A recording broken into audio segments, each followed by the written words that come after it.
Hello दोस्तों, कैसे हैं आप सभी। आज हम देखने वाले हैं क्लास 10th का सामाजिक विज्ञान में वीवीआई सब्जेक्टिव क्वेश्चन, यानी कि सामाजिक विज्ञान में जितना भी वीवीआई होगा वो सब एक ही वीडियो में आज देखने वाले हैं। देखिए, सामाजिक विज्ञान में जितना भी क्वेश्चन अभी हम बताने वाले आंसर के साथ बताएंगे, बस उसको आप लोग किसी भी तरह अभी याद करते आधा से ज़्यादा तो आप लोग को याद होता ही जाएगा, ठीक ना। एकदम आसान भाषा में बताएं, अपना भाषा में लिख करके। तो वीडियो के अंत तक बने रहिए और चैनल पर नए हैं तो चैनल को सब्सक्राइब कर लीजिए और नोटिफिकेशन के लिए बेल आइकन को जरूर दबाइए। तो चलिए देख लेते हैं। सबसे पहला क्वेश्चन है जो कि बार बार पूछा जाता है आपको सोशल साइंस में, संसाधन को परिभाषित कीजिए। संसाधन क्या है, संसाधन किसे कहते हैं, ठीक है, इस टाइप से पूछा जाएगा। तो देखिए, संसाधन हम किसको कहेंगे। देखिए, हम अपने जीवन में अनेक प्रकार के वस्तुओं का उपयोग करते हैं जो अत्यंत महत्वपूर्ण होती है। उपयोग में आने वाली ये सभी वस्तुएं संसाधन कहलाते हैं, ठीक है। या आप लोग डायरेक्ट ये भी लिख सकते हैं कि उपयोग में आने वाली वे सभी वस्तुओं को भी संसाधन कहते हैं, ठीक है। इस टाइप से भी आप लोग लिख सकते हैं। और चलिए दूसरा क्वेश्चन देखिए, ऑब्जेक्टिव में, ये भी ऑब्जेक्टिव में पूछा जाएगा कि किस भूगोलविद ने कहा संसाधन होते नहीं बनते हैं। तो ये किसने कहे थे, जिमरमैन ने, ठीक है। चलिए अब देखते हैं नेक्स्ट क्वेश्चन जो कि वीवीआई है,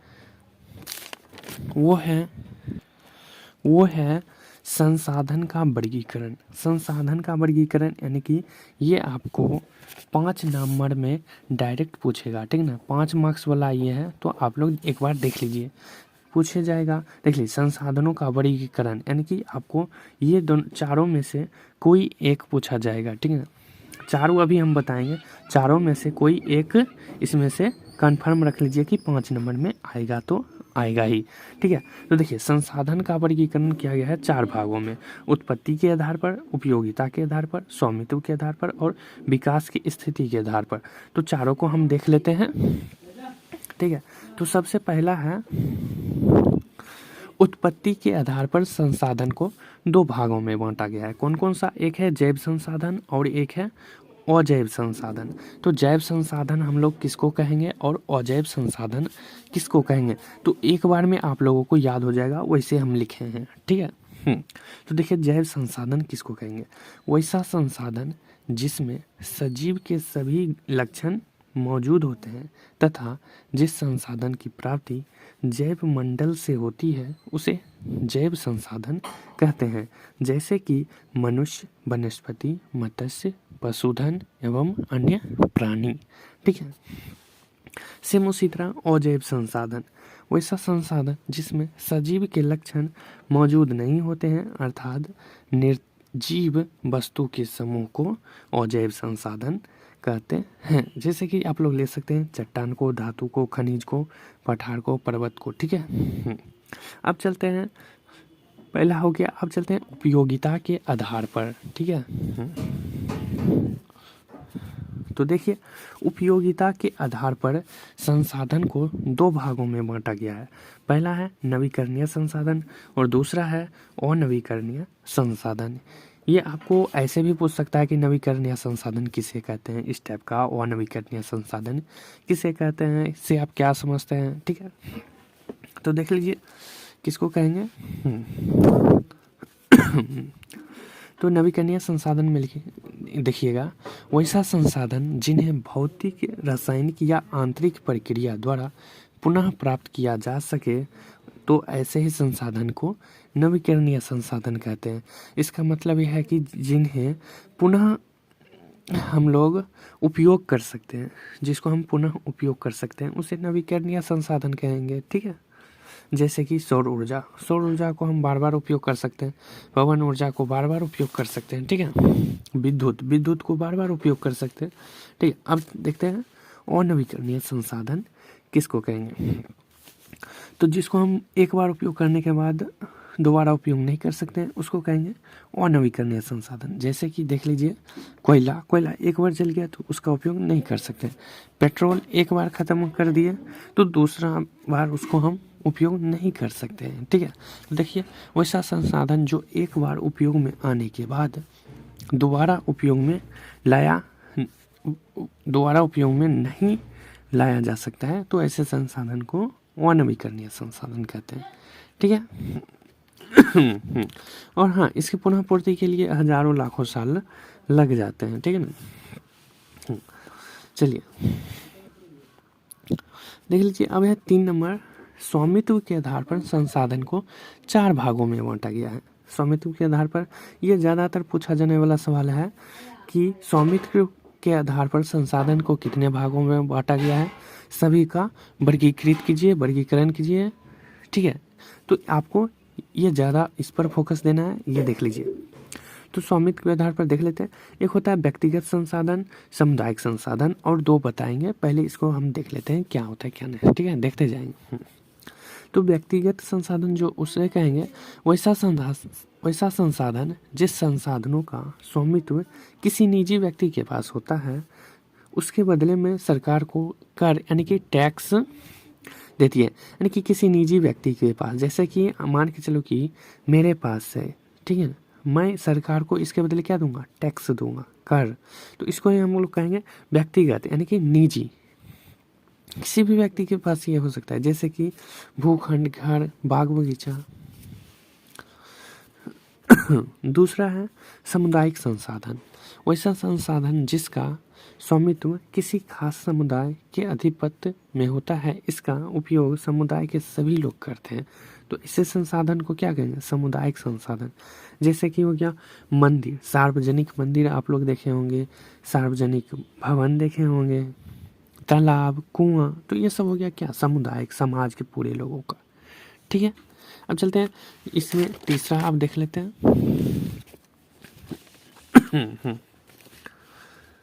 तीसरा है राष्ट्रीय संसाधन। राष्ट्रीय संसाधन यानी कि देश या राष्ट्र के अंतर्गत जितने भी संसाधन उपलब्ध होते हैं, जिस पर अधिकार सरकार की होती है, उसे क्या कहेंगे, राष्ट्रीय संसाधन। जैसे कि देश या राष्ट्र, स्कूल हो गया, तो स्कूल क्या है, स्कूल देश या राष्ट्र के अंतर्गत आता है, जिस पर क्या अधिकार किसका होता है, सरकार का होता है। चलिए अब देख लेते हैं अंतर्राष्ट्रीय संसाधन, यानी कि तट रेखा से 200 किलोमीटर की दूरी को छोड़कर खुले महासागरीय क्षेत्र को अंतर्राष्ट्रीय संसाधन कहते हैं। ठीक है, चलिए अब देखते हैं विकास के आधार पर। चौथा है विकास की स्थिति के आधार पर संसाधन को 4 भागों में बांटा गया। ठीक है, तो पहला देख लेते हैं। पहला है संभावित संसाधन, ऐसे संसाधन जो किसी विशेष क्षेत्र में मौजूद होते हैं, जिसका उपयोग वर्तमान में नहीं हुआ हो, आगे उपयोग में लाने की संभावना हो, तो ऐसे ही संसाधन को क्या कहेंगे, संभावित संसाधन। ठीक है, चलिए हिमालय का क्षेत्र का खनिज, जैसे कि आप लोग ले सकते हैं। दूसरा है विकसित संसाधन, देख लीजिए विकसित संसाधन किसको कहेंगे, ऐसे संसाधन जिसका उपयोग हेतु मात्रा की गुणवत्ता का उपयोग हो चुका हो, तो ऐसे संसाधन को क्या कहेंगे, विकसित संसाधन। ठीक है, चलिए अब देखते हैं भंडार संसाधन। 3 नंबर है भंडार।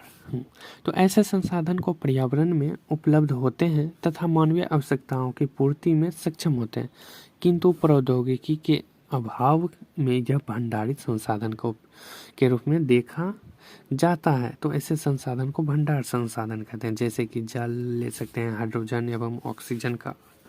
ठीक है, चौथा है संचित कोष संसाधन। संचित कोष संसाधन ऐसे संसाधन जिसका उपयोग तकनीक की सहायता से हो सकता है, प्रारंभ में इसका उपयोग नहीं हुआ हो या भविष्य में उपयोग होने की संभावना हो, तो ऐसे संसाधन को क्या कहेंगे, संचित कोष संसाधन। मतलब कि जिसका उपयोग अभी नहीं हुआ है, हम लोगों को उपयोग करने नहीं आता है, उसका भविष्य में उसका उपयोग हो सकता है, इसको ही हम लोग क्या कहेंगे, संचित कोष संसाधन। ठीक है, अब चलते हैं नेक्स्ट वीवीआई। अगला जो वीवीआई है वो 2 मार्क्स और कभी कभी 5 मार्क्स में भी पूछ लेता है। तो वो क्वेश्चन है समोच्च कृषि से आप क्या समझते हैं। और खादर और बांगर आप लोगों को आता है तो बता दीजिएगा, नहीं तो वो भी हम बता देंगे। खादर किसको कहते हैं, बांगर किसको कहते हैं, तो ये ज़्यादातर पूछा जाता है। ठीक है, तो चलिए समोच्च कृषि किसे कहेंगे से आप क्या समझते हैं। ठीक है, तो देखिए पहाड़ी या पर्वतीय भागों में समोच्च जुताई द्वारा कृषि की जाती है। समोच्च जुताई द्वारा कृषि की जाती है ताकि इसके द्वारा मृदा अपरदन को रोका जा सकता है, तो उसे समोच्च कृषि कहते हैं। जैसे कि तीव्र ढालों पर वाली समोच्च रेखाओं के अनुसार मेड़ बनाकर, ठीक है ना, कृषि की जाती है ताकि पानी के बहाव में रुकावट आती है और कृषि की जाती है। तो इसको ही हम लोग क्या कहेंगे, समोच्च कृषि। और ये VVI है, याद रखिएगा। और एक और है फसल चक्रण मृदा संरक्षण में किस प्रकार सहायक है, तो ये भी आप लोग नोट कर लीजिएगा। ठीक है, तो देखिए फसल चक्रण मृदा संरक्षण में किस प्रकार सहायक है। देखिए फसल चक्रण के द्वारा मृदा के पोषकीय स्तर को बरकरार, ठीक है ना, रखा जाता है। जैसे कि गेहूं, कपास, मक्का, आलू आदि फसलों को बार बार उगाने से मृदा में कम ह्रास होता है। तो ठीक ना, बार बार ह्रास होगा तो जैसे कि दलहन पौधों की खेती द्वारा पुनः पोषकीय तत्व प्राप्त किया जा सकता है। इससे नाइट्रोजन का स्थिरीकरण होता है और खेतों का पोषण बना रहता है। जैसे कि बार बार गेहूं कपास लगाओगे तो उसका ऊर्जा में ह्रास होता है, और फिर उसमें जो होता है दाल की खेती या फिर सरसों का खेती, ठीक है ना, सोयाबीन की खेती करके उसमें पोषक दिया जाता है। ठीक है, चलते हैं हम नेक्स्ट क्वेश्चन की ओर। देखिए अगला क्वेश्चन है नर्मदा बचाओ आंदोलन। ये आपको देखिए इकोनॉमिक्स में भी मिल जाएगा, हिस्ट्री में भी मिल जाएगा, ज्योग्राफी में भी मिल जाएगा, सिविक्स में भी मिल जाएगा। ठीक है ना, नर्मदा बचाओ आंदोलन। तो देख लेते हैं, सबका परिभाषा एक ही होता है, कुछ भी लिख दो। ठीक है, तो नर्मदा बचाओ आंदोलन एक गैर सरकारी संगठन है जो स्थानीय लोगों, किसानों, पर्यावरणविदों, कार्यकर्ताओं को गुजरात के नर्मदा नदी पर सरदार सरोवर बांध के विरोध के लिए प्रेरित कर आंदोलन किया, जिससे इस आंदोलन को नर्मदा बचाओ आंदोलन के नाम से जाना जाता है।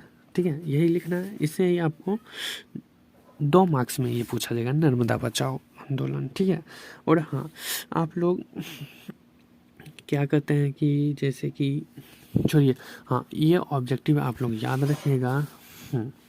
ये विश्व के अधिकांश जल की मात्रा किस गोलार्ध में पाई जाती है, दक्षिणी गोलार्ध। और किस गोलार्ध पर अत्यधिक स्थल पाया जाता है, तो उत्तरी गोलार्ध। ठीक है, चलिए नेक्स्ट। अगला क्वेश्चन है VVI जल संरक्षण के क्या उपयोग हैं, लिखे जल संरक्षण का उपयोग। तो देखिए जल संरक्षण ये आप लोग खुद से भी लिख सकते हो। ठीक है, तो चलिए देखते हैं। जल संसाधन का उपयोग पेयजल, घरेलू कार्य, सिंचाई, उद्योग, जन स्वास्थ्य, जल विद्युत निर्माण, मत्स्य पालन, जल कृषि, पर्यटन, विकास, जल कीड़ा, परमाणु संयंत्र, ठीक ना, शीतलन, औद्योगिक क्षेत्रों में इसका उपयोग किया जाता है। तो ये आता है, ठीक ना, बार बार आता है, तो इसको देख लीजिए। अब चलते हैं नेक्स्ट क्वेश्चन है बहुउद्देशीय परियोजना से आप क्या समझते हैं, बार बार पूछा जाने वाला सवाल है ये। ठीक है ना, ये VVI है, बहुउद्देशीय परियोजना से आप क्या समझते हैं। देखिए हाँ, तो नदियों में बांध बनाकर कई उद्देश्यों की पूर्ति के लिए, जैसे बाढ़ नियंत्रण, मृदा अपरदन पर रोक, पेय एवं सिंचाई हेतु जल पूर्ति, विद्युत उत्पादन, उद्योगों की जल पूर्ति, परिवहन, मनोरंजन, वन्य जीव संरक्षण, मछली पालन, जल कृषि इत्यादि के पूर्ति के लिए जो परियोजना चलाई जाती है उसको ही कहते हैं बहुउद्देशीय परियोजना। बहुउद्देशीय परियोजना का मतलब ही होता है कि बहुत सारा परियोजना ठीक है।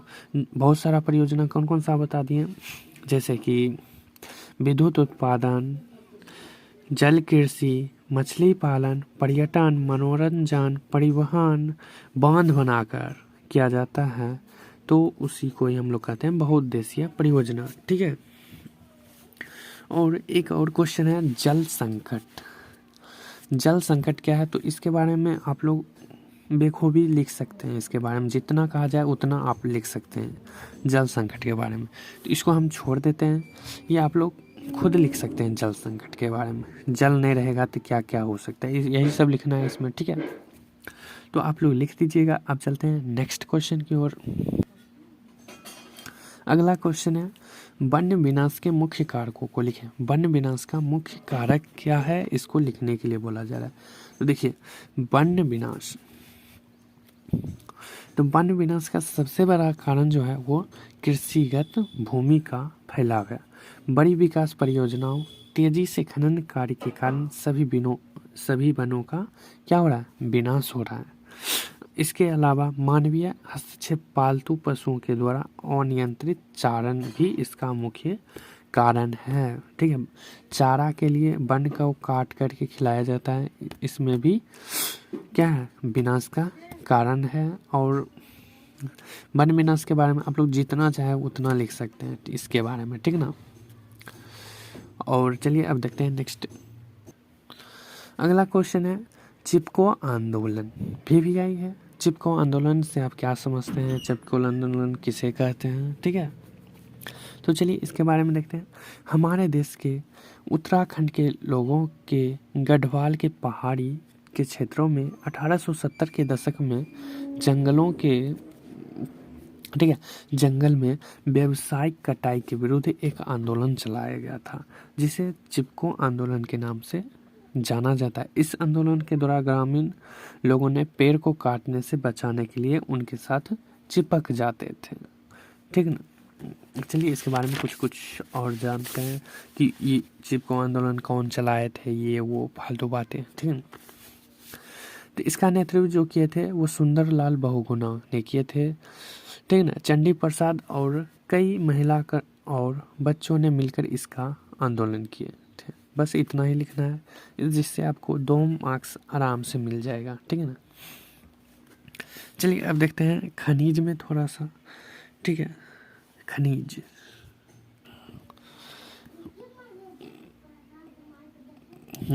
चलिए देखिए अब है नेक्स्ट क्वेश्चन खनिजों की विशेषताओं। खनिज की विशेषता महा इम्पॉर्टेंट है। तो देखिए देश में खनिज के वितरण असमान है। खनिज एक समाप्य संसाधन है। अधिक महत्वपूर्ण गुणवत्ता वाले खनिज कम तथा कम गुणवत्ता वाले खनिज अत्यधिक पाए जाते हैं। खनिज का एक बार उपयोग करने के बाद इसको पुनः उपयोग नहीं कर सकते हैं, ठीक है ना। इसलिए खनिज की विशेषताओं में इतना ही लिखना है, जिससे आपको फुल में। और हाँ, खनिज क्या है, तो चलिए खनिज भी बता देते हैं कि खनिज क्या है, ठीक है। तो खनिज क्या है, देखिए खनिज क्या है। खनिज एक प्राकृतिक संसाधन है जो क्लियर दिखाई दे रहा होगा या नहीं, हाँ, जो शैल से प्राप्त होता है अथवा खनिज भूपर्पट्टी से प्राप्त ऐसे पदार्थ है जिसमें एक प्रकार की रासायनिक संरचना होती है, ठीक है ना। यह पृथ्वी के भूपर्पट्टी में पाए जाने वाले पदार्थ को खनिज कहते हैं। यानी कि 3 परिभाषा इसमें लिखे हैं, जैसे कि लोहा, सोना, कॉपर, जो भी लिखना है। अगला क्वेश्चन है यही, खनिजों के संरक्षण एवं प्रबंधन से आप क्या समझते हैं। तो देखिए ये 3 कारण आप लोग लिख लीजिए। अब हम देखते हैं अगला क्वेश्चन है मैंगनीज के उपयोग को लिखे या प्रकाश डालें। मैंगनीज पर ज़्यादा पूछा जाता है, इसलिए मैंगनीज के बारे में ही अभी बता देते हैं। मैंगनीज हो गया, एल्युमिनियम हो गया, अभ्रक हो गया, चूना पत्थर हो गया, तो इस पर आप लोग एक बार देख लीजिएगा। या और हाँ, लौह अयस्कों के प्रकार जैसे कि हो गया हेमाटाइट, मैग्नेटाइट, लिमोनाइट, ठीक ना, सीडेराइट, ठीक है। ये मैंगनीज के उपयोग को लिखे या प्रकाश डालिए। तो मैंगनीज के बारे में जितना जानते हैं इसमें लिखना है। मैंगनीज का मुख्य उपयोग मुख्य रूप से लौह इस्पात बनाने में किया जाता है। इसके अलावा शुष्क बैटरी को के निर्माण में, ब्लीचिंग पाउडर में, दवाएं, बिजली के सामान में, फोटोग्राफी में, कांच के सामान में किया जाता है। इसको लिखना है, ठीक ना। और हाँ देख लीजिए, अभी धात्विक खनिज एवं अधात्विक खनिज ये फिक्स है, पूछा जाएगा। धात्विक खनिज एवं अधात्विक खनिज नहीं पूछा जाएगा तो जरूर ये पूछा जाएगा लौह एवं अलौह खनिज में अंतर। ये दोनों में से कोई एक पूछा ही जाएगा, ठीक ना। तो इसलिए दोनों को देख लीजिए। तो धात्विक खनिज और अधात्विक खनिज में निम्नलिखित अंतर है। सबसे पहले लिखना है, धात्विक खनिज को गलाने पर धातु प्राप्त होता है और अधात्विक खनिज को गलाने पर धातु प्राप्त नहीं होता है। दूसरा में लिखना है, ये कठोर एवं चमकीले होते हैं और ये इनकी अपनी एक चमक होती है। ये प्रायः अग्नि चट्टान में मिलते हैं, ये प्रायः परतदार चट्टानों में मिलते हैं। चलिए चौथा में लिख देना है, इन्हें पीटकर तार बनाया जा सकता है। तो इन्हें पीटने पर ये टूट फूट जाता है, बस। सेम टू सेम लौह एवं अलौह खनिजों में अंतर। तो देखिए, सबसे पहले तो लौह खनिज और अलौह खनिज की परिभाषा लिख देना है। उसके बाद लिखना है 2 नंबर में, ये स्लेटी, धूसर, मटमैला आदि रंग के होते हैं, ये अनेक रंग के होते हैं। ये रवेदार चट्टानों में पाए जाते हैं, ये सभी प्रकार के चट्टानों में पाए जाते हैं, ठीक है। तो इतना आप लोगों को जरूर लिखना है, ठीक है। तो चलिए एक और बताते हैं। चलिए, ये आप लोगों को पता होगा, परमाणु गैर परमाणु, ये नदी घाटी परियोजनाओं, ये तो हम बता ही दिए कि नदी घाटी परियोजनाओं को बहुउद्देशीय परियोजना क्यों कहा जाता है। तो ये इम्पोर्टेंट था, तो आप लोग इसको तो हम वहीं पर बता दिए, ठीक है। तो इतना आप लोगों को जरूर याद कर लेना, इससे बाहर नहीं पूछेगा।